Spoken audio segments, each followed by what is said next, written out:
na atoy drama sa radyo sa una nga gitaytulan og hayop kaman muhilak kausab.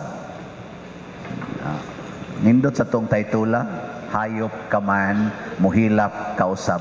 Kana bitang tao nga di nakaila nimo nga tao ka, ato nganlan og hayop ka. Kanang amahan nga muunay logos sa iyang anak, uyuan muunay logos sa iyang kaning pag-umangkon, apuhan muunay logos sa iyang apo, bana nga mangulatas asawa palahubog pagyod, ang asawa pay nangitag kwarta mao pagyud kulatahon, ang atong tawag ana hayop ka. Unsa man ang hayop? Hayop, mananap. Banyaga, mananap, hayop. Mo na ito isulti. Pero sa pagkatao ni Jesus, ang mga hayop ra gyud maoy nakasaksi nga siya gipanganak ni Maria. Ang mga hayop muna sugod karon higugmaa ang mga hayop. Ano mamamutuon ako? Kana ba mga hayop og batasan higugmaa? Pero ngano man nga si Kristo mitugot man, Ginoo man ta siya man tay nagkontrol sa universe. Siya man tay nagkontrol sa kinagamyan o kinadak-an nga mga parts sa creation. Nganong nitugot man siya nga anhira siya ipanganak ani ni ang pasungan? Wa na lang gibalay nga iyang napilian aron adto siya dito ipanganak nga tao man unta siya. Ang kadtong narration kaganiha binase to sa Bible narrative niya akong gi-translate og gamay sa atong pinulungan. Mao to ako tong translation nga gibasa nindot kayong pagkabasa gabasa nato may sa kayong pagka-action sa atong Jose ug Maria ug may sa kayong pagkakanta sa atong choir og Silent Night.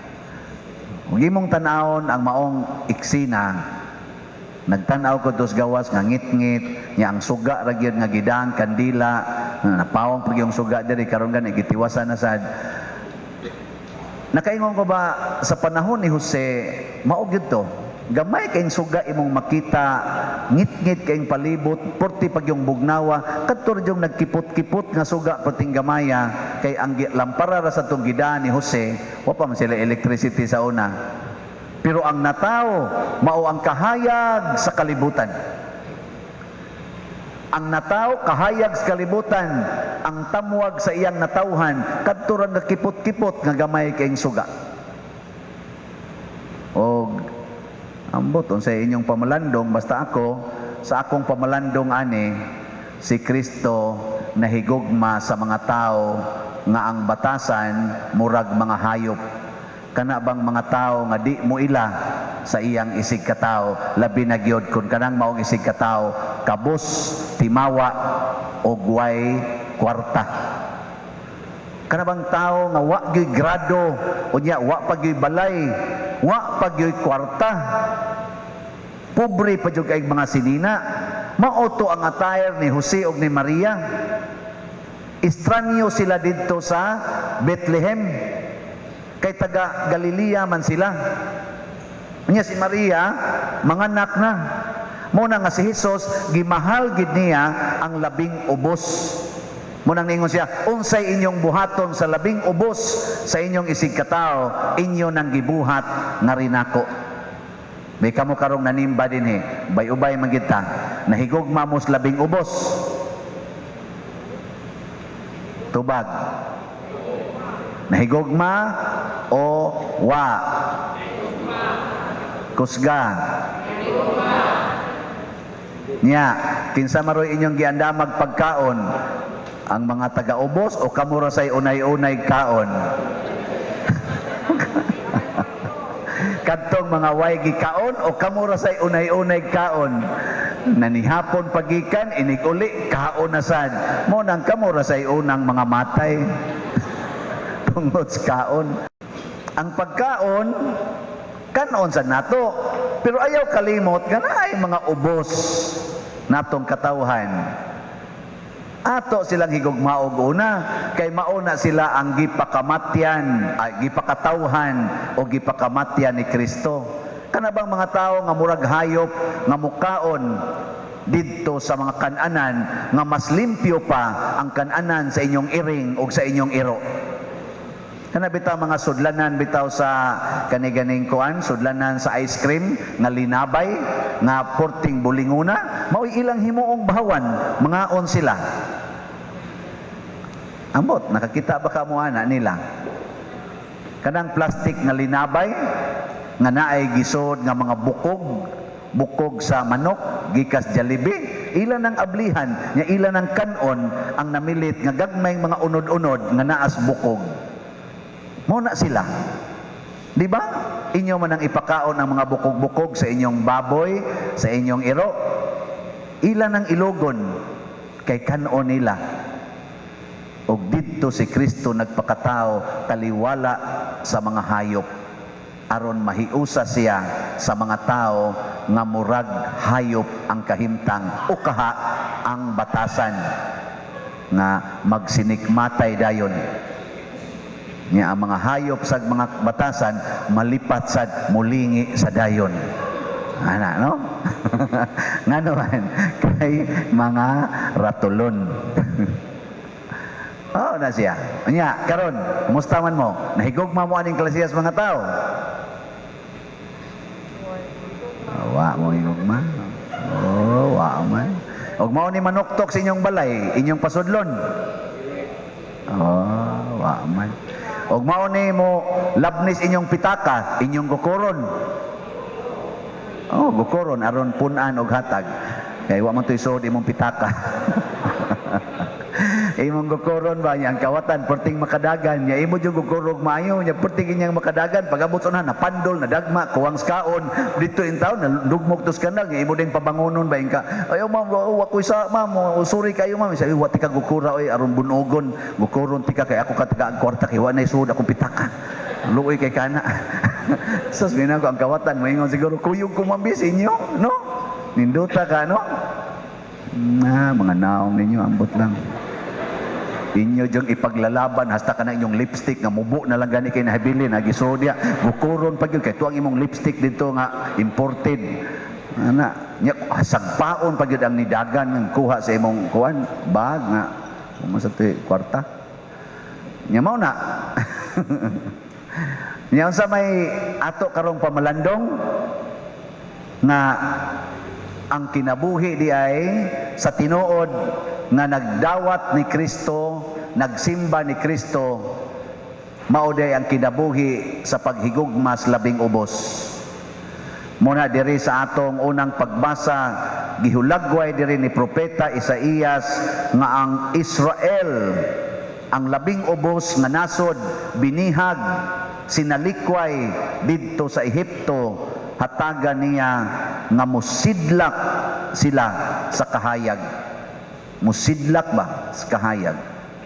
Mao bitaw si Maria nga wa gyud ka pa eskwela siyang anak, si Jose nga wa gyud taon ka pa edukar siyang anak tungod siyang kapobre, karon misidlak na sila. Ay butang na to dagko kay gimahin.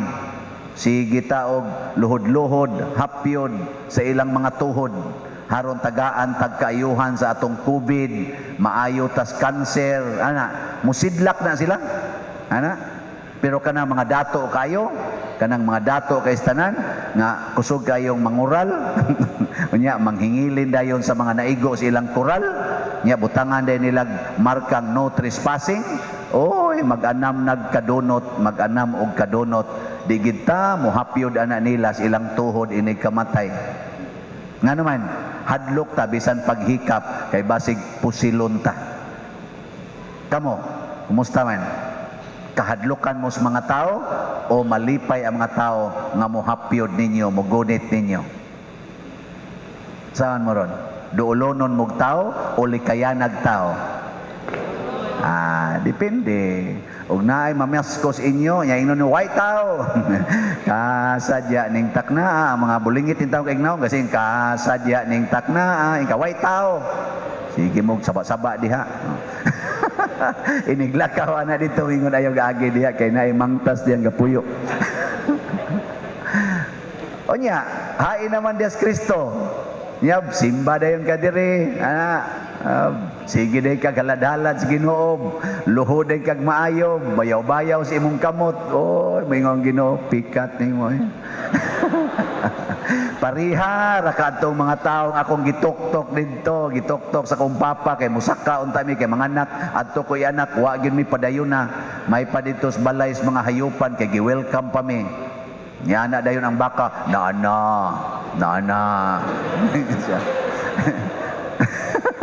Niya na ang baka ko nun, nana. Aloho din sila. Kamo, welcome mo. Oy, pero makakita mo pare na labi nag-clerical. Sus, abli pa din.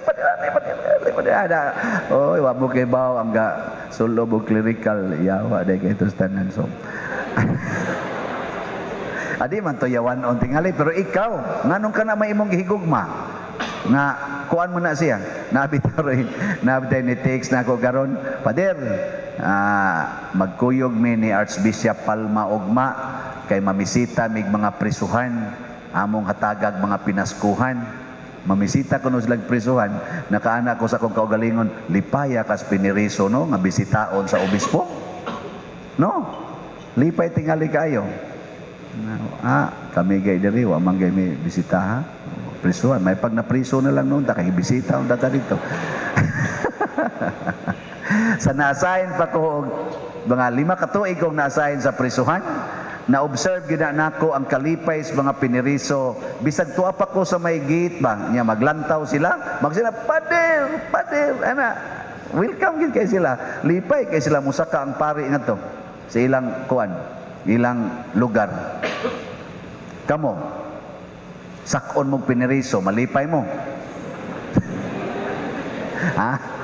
Malipay mo? Musaka ang piniriso sa inyong balay? Dili? Hala, usba na ng batasana ron. Paglipay na mo, kay basin o niya, og maliwat ta sa mga nisalikways Ginoo.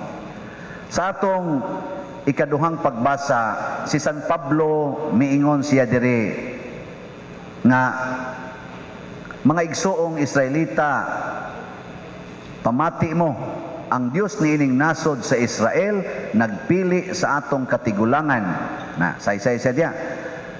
Unya ningon din siya sa dihang gipapahawa siya sa trono si David gihimo sa Dios nga ilang hari. Unya gikan ni David si Jesus mao ang matuod nga hari sa Israel. Lisod kayo sabton ang maong pasumbingay, maong istorya ni San Pablo, pero makita nato nga ang hari sa Israel nga si David nga mo'y nipasikat og maayo sa Israel napaong lang gyapon nya ang nibalik og sidlak usa na kahari nga way gahom, way espada, way karwahi, way palasyo, apan naglakaw-lakaw nga way balay. Mauna ni ang hari nga malungtaron. Mauna ang atong tanang mga santos ug kadtong nangambisyon nga mahimong santos mubiya gyud niining gitawag natong harianong mga kahimtang, dakong balay, lig-on nga mga sakyanan, dagko nga mga kwartang, dagkong kantidad sa kwarta, ana mga lamiang pagkaon, mubiya gina sila. Pero kanang mga hakog kayo ani mga butanga, di gina sila santosonon. Oh, niya kamo karon sa may inyong gusto. Gusto mo ka nang maglakaw-lakaw mo nga naibalay? O ka na yung naibalay nindot? Pangutan nasa ko ninyo. Sa may akong gusto. Ngayon na. Kung sa ikaw pa din, sa imong gusto. Ikaw pa din. Anhira dyan ko din simbahan. Wa dyan ko ibalay. Kaya di man nila ako balay. Balay man ni siya sa parokya. So anhira ko din Ug mamatay ko ugma. Anhira sad ko hipuson. Kamulay pili, anha ba ko ninyo ibutang sa bahak? Adri ba St. Anthony o ato ba ito sa arang-arag jutay imimpi? Or inyo ba kung ikaot lang di anang na imburnal des unahan, ano ibutang dia. Di gina nako balay diri, ako ra ginang biyaan. Amo na basin pa di ay masantos ko. Ingka kana din kolekta pa di, dagko man kay na mo ihog din kolekta. Mura na akong dadon in town, maglakaw ko ngadto. Kanang tanang kolekta.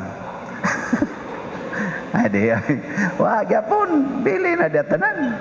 Muda lang kong gamay. Mga siguro, mga sobras katunga. Wag yun. No?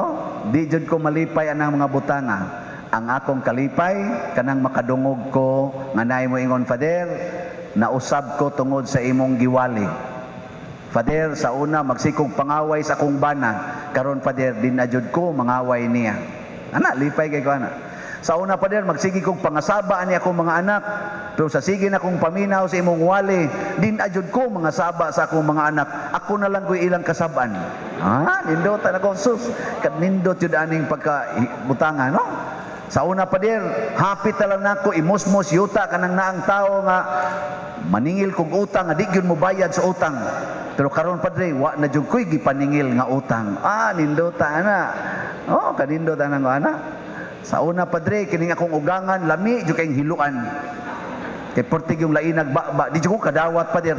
Pero karon pader, no, love na kay nako siya. No, kay paralyzed naman, hapit naman mamatay. Ako na lang yung alagaran. Kana bang, nangausa ba? Kanay akong kalipay, maunay akong bahandi. Dili nang inyong ibutang diri sa kolekta, kaninyong kolekta bahandi ni sa parokya. Dili ni nako. Pero ihatag sa parokya, di sa kong balibad. Pero waman ihatag, kuwang pamanganian nito mga project, kuwang oy. O gatog yung totalog tanang project o sa kolekta, oy, negative. Pila to atong treasurer among kwenta-kwenta ganiha, mo negative patag mga 1.7 million. Nya, muda pa jud ko ako. Naku ako lang na ihatag hasta akong stipend, diha na lang ng stipend ako. Tingbol lang na inig biya diri. Dadoon tanag kung sa nahibilin diha. David, dito na higugmaong kwarta kaya nato da mga daot. Ang ato higugmaon ang ato yung kaluwasan nga maoy gianhi ni Kristo, maoy giantusa ni Kristo ug ni Maria, mausad ang gipakamatyan ni Hesus kuyog sa kasing-kasing ni Maria nga naa diha sa labing ubos sa atong mga isig katao.